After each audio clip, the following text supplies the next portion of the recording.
आगे बढ़ें और अहम खबर सागा करें। हजीबा के बच्चों की फीस माफ करने पर गैर मुल्की प्रिंसिपल एचएसएन कॉलेज और बोर्ड ऑफ डायरेक्टर्स के रुकन सैयद बाबर अली ने इस्तीफा दे दिया। प्रिंसिपल माइकल ए थॉमसन के गवर्नर पंजाब बलीग रहमान से फीस माफी पर इख्तलाफ शुरू हुए थे। प्रिंसिपल ने अपने स्टाफ के नाम खत में कहा कि गवर्नर हाउस के जानिबदाराना इक़दामात के बायस गवर्नेंस का निज़ाम तबाह हो गया। 1 अप्रैल को स्कूल छोड़ रहा हूं और दाखिलों का हिस्सा नहीं बनूंगा। इंतहाई बुरी गवर्नेंस की वजह से कोई और चॉइस नहीं बची।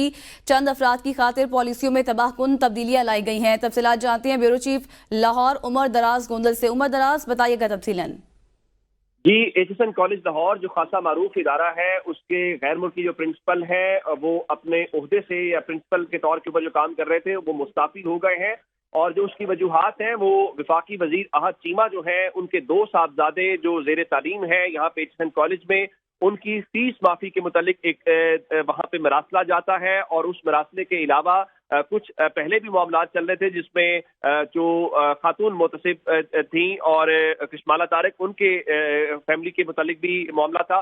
तो इन सारी वजूहात की बिना के ऊपर बताया जा रहा है कि जो प्रिंसिपल एचएसएन कॉलेज है वो काफी अरसे से ज़हनी दबाव में थे। और उसकी वजूहात ये है कि वहाँ पे उनका ख्याल ये था कि जो मेरिट है उसको पामाल किया जा रहा है और जो गवर्नर हाउस है उसने इस किस्म के इक़दामात किए हैं जिससे इदारे का जो निज़ाम है वो तबाह होकर रह गया है। इसके अलावा बताया गया है जो मुबैना इल्ज़ाम है कि गुज़श्ता बरस में एचएसएन कॉलेज के अंदर 50 के करीब ऐसे एडमिशन हैं जिनके मुतालिक ये मालूम पड़ा है कि वो मेरिट की धज्जियां उड़ा के दबाव डाल के ये काम किया गया है। जिसके बाद जो प्रिंसिपल है उन्होंने इस ओहदे के ऊपर अब ये कहा है कि वो 1 अप्रैल से इससे अलग हो जाएंगे और जो अगला एडमिशन का प्रोसेस होगा वो उसका हिस्सा नहीं बनेंगे। गो के ये तरदीद कर रहे हैं अहद चीमा इस हवाले से।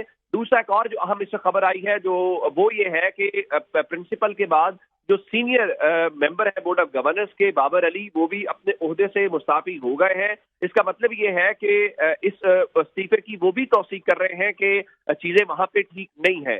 वो कि गवर्नर हाउस जो है या गवर्नर साहब जो है वो बिल्कुल इससे अलग कहानी बताने की कोशिश कर रहे हैं।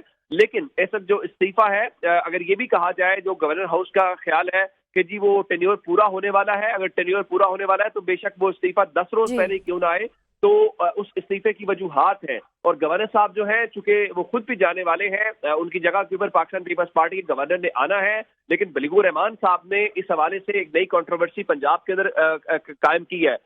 मुस्लिम लीग नून पंजाब के अंदर रोजाना की बुनियाद के ऊपर ये दावे तो कर रही है कि देखें जी हम मेरिट लेके आ रहे हैं, हम करप्शन के ऊपर हमारी रेड लाइन है, और रोजाना बताया जाता है वजीर आला साहिबा के हवाले से भी कि आज उन्होंने क्या किया है। लेकिन ये एक बड़ा सवालिया निशान है मुस्लिम लीग नून के ऊपर कि उनके गवर्नर ने आखिर क्या वजह, क्योंकि दोनों जो शख्सियात हैं जो फैसला लेने वाली शख्सियत है और जिनके साहबजादों के लिए फैसला लिया गया है, उन दोनों का ताल्लुक कहीं ना कहीं मुस्लिम लीग नून से है। तो अब ऐसे में प्रिंसिपल का जाना, और ये इदारा मारूफ है जहां पे बड़ी नामी ग्रामी शख्सियात पढ़ती हैं और यहाँ से फारूक तहसील है, और वहां पे गवर्नर साहब का चूंकि असर रसूख है, क्योंकि हुकूमत जो है अगर वो ये कहे कि ज़ाब्ते और कानून के मुताबिक ये फैसला किया गया, ये ज़ाब्ते और कानून के मुताबिक उन्होंने दरखास्त दी है, क्योंकि आपको पता है कि इसका जो क्राइटेरिया है यानी एडमिशन का क्राइटेरिया, उसमें इवन आप जब जाते हैं तो बच्चे के जो सलाहियत है वो देखने के अलावा ये भी देखा जाता है कि जो उनके पेरेंट्स हैं या जो उनकी फैमिली है, क्या वो माली तौर पे इतनी इस चीज को अफोर्ड कर सकती है या वो इस काबिल नहीं है, या उनकी ये इतनी पोजीशन फाइनेंशियल नहीं है कि वो माली अखराजात अपने बच्चे के पूरे कर सके। तो यानी कि इससे पहले भी 50 के करीब ऐसे एडमिशंस हुए हैं और अब ये इस्तीफों का मामला शुरू हो चुका है। बहुत शुक्रिया ब्यूरो चीफ लाहौर उमर दराज गोंदल इस मुतालिक तफसीलन अपडेट कर रहे थे।